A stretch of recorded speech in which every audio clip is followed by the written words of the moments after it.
નમસ્કાર દોસ્તો, આજે તમને એક ફળ વિશે માહિતી આપવા જઈ રહ્યો છું, જેને લોકો અલગ અલગ બે નામથી ઓળખે છે, પણ એમાં આપણે સ્પષ્ટ ફરક જોઈ શકીએ છીએ. તો જે આજે તમને ફળ બતાવવા જઈ રહ્યો છું, જેને અમે ગ્રામ્ય વિસ્તારમાં ધામણાના નામે ઓળખીએ છીએ, તો કેટલાક લોકો આ જ ફળને ફાલસાના નામે પણ ઓળખે છે. તો આજે તમને થોડું આના વિશે માહિતી આપવા જઈ રહ્યો છું, આમાં જે ફરક હોય છે એના વિશે. તો વાત કરીએ સૌથી પહેલાં એના ફળની. તો જે ફળ છે ધામણાના, એ જ્યારે કાચા હોય છે ત્યારે આવી રીતે લીલા હોય છે, અને જેમ જેમ પાકવાની તૈયારી થાય તે લાલ અથવા મરૂન કલરના થઈ જતા હોય છે.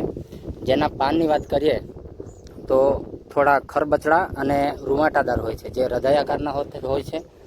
અને એના વૃક્ષની વાત કરીએ તો જે ધામણાનું વૃક્ષ છે એ 25 ફૂટથી 50 ફૂટ સુધી હોઈ શકે છે.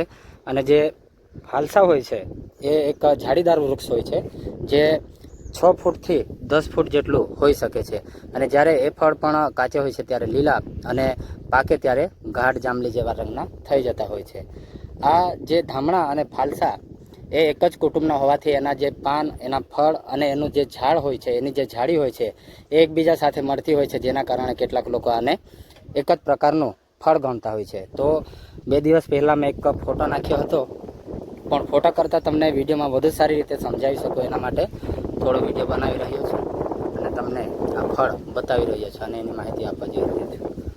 જોઈ શકો છો, આ છે ધામણાનું વૃક્ષ અને એના પર લાગેલા કેટલાક ફળો. કોણે કોણે આ ફળનો સ્વાદ લીધો છે જરૂર કોમેન્ટ કરીને જણાવજો. અને તમારા વિસ્તારમાં આ ફળને કયા નામથી ઓળખવામાં આવે છે એ પણ જરૂર કોમેન્ટ કરીને જણાવજો.